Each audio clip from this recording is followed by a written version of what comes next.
Bueno chicos, ¿cómo están?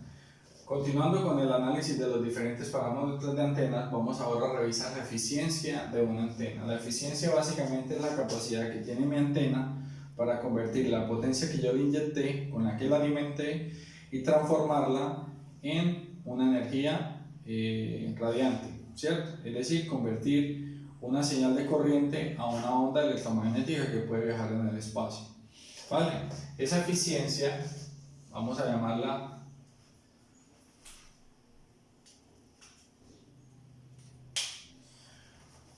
una eficiencia total, ¿sí?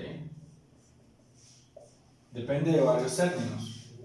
El primero de ellos lo conocemos como SUR, que es la eficiencia por reflexión,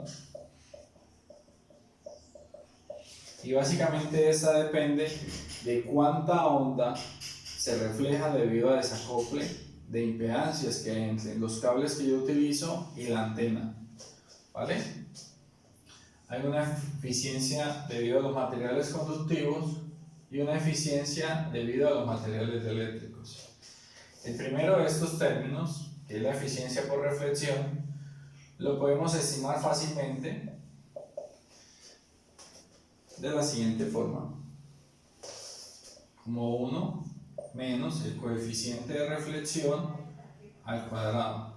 Noten que ese coeficiente de reflexión está en valor absoluto, el cual a su vez lo podemos calcular si conocemos tanto la impedancia de mi línea de transmisión como de mi antena, las cuales son muy fáciles de determinar y de medir. De hecho, la mayoría de cables coaxiales, cuando los compramos, en los datasheets podemos observar cuál es el valor nominal de esa impedancia. Lo mismo pasa con las antenas. Ahora, si nosotros diseñamos la antena, pues mucho más fácil, porque realmente podemos saberlo, ¿sí? Entonces, es ZIN menos Z0 sobre ZIN más Z0, donde ZIN es la impedancia de la entrada de la antena y Z0 es la impedancia de la línea de transmisión que hemos utilizado. En general es un cable coaxial o es un cable que utilizamos para conectar desde el generador hasta mi antena, ¿vale? Entonces vean que fácilmente nosotros podemos cuantificar cuánto es la onda que se está reflejando y por ende calcular esa eficiencia de reflexión. En general, la mayoría de las antenas que nosotros podemos encontrar en el comercio tienen una eficiencia de reflexión muy alta, ¿cierto? Realmente los fabricantes hacen muchos esfuerzos para que estas impedancias, en general, bueno, esa impedancia va a depender mucho de la región en la que trabajes. Si trabajas en la región de radioaficionados, en aplicaciones de radioaficionados, en la de dispositivos para microondas, si trabajas en televisión es otra banda, pero digamos que esto siempre digamos que la mayoría de aplicaciones siempre trabajan bajo una impedancia de antena de 50 ohmios. Ahora, ahí vale recalcar que siempre es difícil obtener 50 ohmios exactos. Siempre puede llegar a tener 45, 55, un poquito más, un poco menos. Y entonces por esa razón es muy importante cuantificar cuánto es esa eficiencia de reflexión debido a las ondas que se te están reflejando. Vale, estos dos términos que están por acá, en cambio, son difíciles de computar y de cuantificar, ¿sí? Porque en general son difíciles de separarse. Entonces, digamos, tú tienes una antena patch es como tener un sándwich, tienes un material eléctrico metido entre dos capas conductivas, por ejemplo, algo así, material eléctrico, y tiene dos placas conductivas,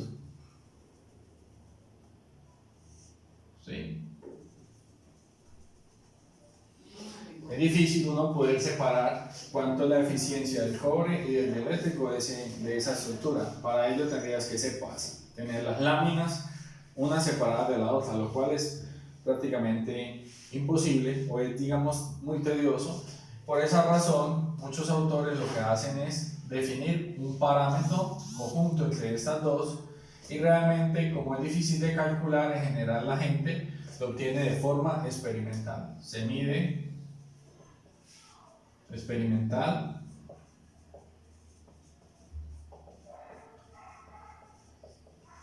esta eficiencia se conoce como eficiencia de radiación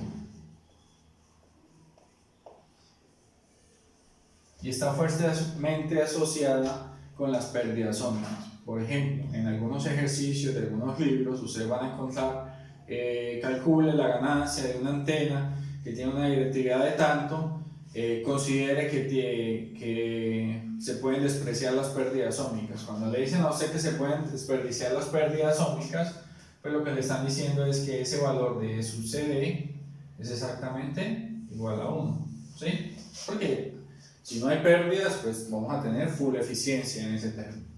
¿Vale? ¿Listo? Bueno, si nosotros conocemos este valor de eficiencia, nosotros podemos estimar la ganancia de nuestra antena de la siguiente forma. La ganancia de nuestra antena es la eficiencia total de mi antena por la directividad.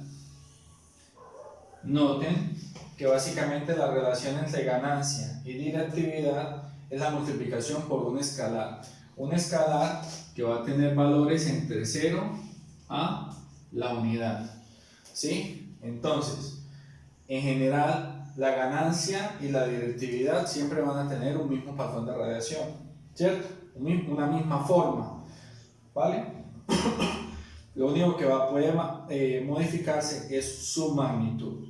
Entonces, por ejemplo, digamos que yo simulé mi antena y me daba que tenía una antena dipolo, ¿sí? Y esa antena dipolo tenía una directividad con esta forma. Entonces, digamos que la curva azul es mi directividad. Si yo hago el análisis y calculo la ganancia, digo, yo realmente no estoy interesado en la directividad sino en la ganancia, que es un parámetro un poco más interesante en términos prácticos, es muy probable que mi ganancia ahora me dé de esta forma. La diferencia entre la magnitud de la una y la otra, entre estas dos magnitudes, se debe principalmente a la eficiencia. Puede que la eficiencia realmente no sea 1 y por esa razón tengamos una leve diferencia entre la directividad y la ganancia. Sin embargo, observen que van a tener la misma forma, exactamente la misma forma, y lo único que cambia es la magnitud de estas.